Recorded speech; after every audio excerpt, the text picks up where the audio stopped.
Subscribe now and press the bell icon. जमीन से अंतरिक्ष में जाने के लिए उड़ा, लेकिन थोड़ी देर बाद ही उसका मन नहीं किया उड़ने का। उसको उड़ना बोरिंग लगने लगा। उसको उड़ते वक्त नींद आने लगी। सोचो क्या हुआ होगा उस रॉकेट का। उसका नाम रॉकेट से बदल के कचरा हो गया, क्योंकि वो जमीन पे गिर गया।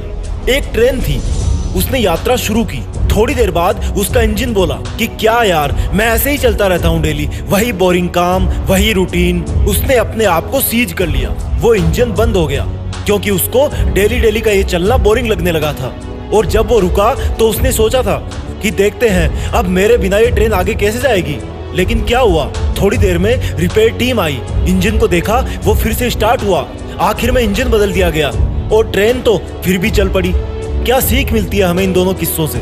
रॉकेट वाला किस्सा बताता है कि अगर तुम्हें अपना काम, अपनी पढ़ाई बोरिंग लगने लगी है ना, तो इसका मतलब अब तुम्हारी किस्मत का कचरा बनने वाला है, क्योंकि तुमने सीखना बंद कर दिया है। अगर तुम्हें पढ़ते वक्त आलस आने लगा है, तो इसका मतलब अब थोड़े दिनों में तुम्हारी लाइफ का कचरा बनने वाला है। अगर इसको कचरा बनने से बचाना है तो अपनी पढ़ाई, अपनी मेहनत जारी रखो। ट्रेन से क्या सीखने को मिला? अगर तुम सोच रहे हो कि ये काम सिर्फ मैं ही कर सकता हूँ, तो ये तुम्हारी सबसे बड़ी भूल है। अगर तुम पढ़ रहे हो, इसका मतलब ये नहीं कि इस दुनिया में सिर्फ तुम अकेले पढ़ रहे हो। अगर कोई जॉब जो तुम्हें चाहिए थी और अगर तुम बीच में ही पढ़ाई करने से रुक गए, तो वो जॉब कोई और ले जाएगा।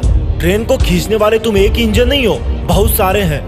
जो काम तुम नहीं करोगे वो कोई और कर देगा। तो फिर क्यों ना तुम अपने आलस को तोड़ के अपनी पढ़ाई में जी जान से लग जाओ, क्योंकि तुम्हारा पढ़ते रहना ही तुम्हारे स्टूडेंट होने की पहचान है। अपने स्टूडेंट होने पर प्राउड फील करो, क्योंकि तुम जिंदगी की उस स्टेज से गुजर रहे हो जहां पर किताबों से सीखा हुआ हर एक शब्द भविष्य में तुम्हारी जिंदगी संवारने में बहुत काम आएगा।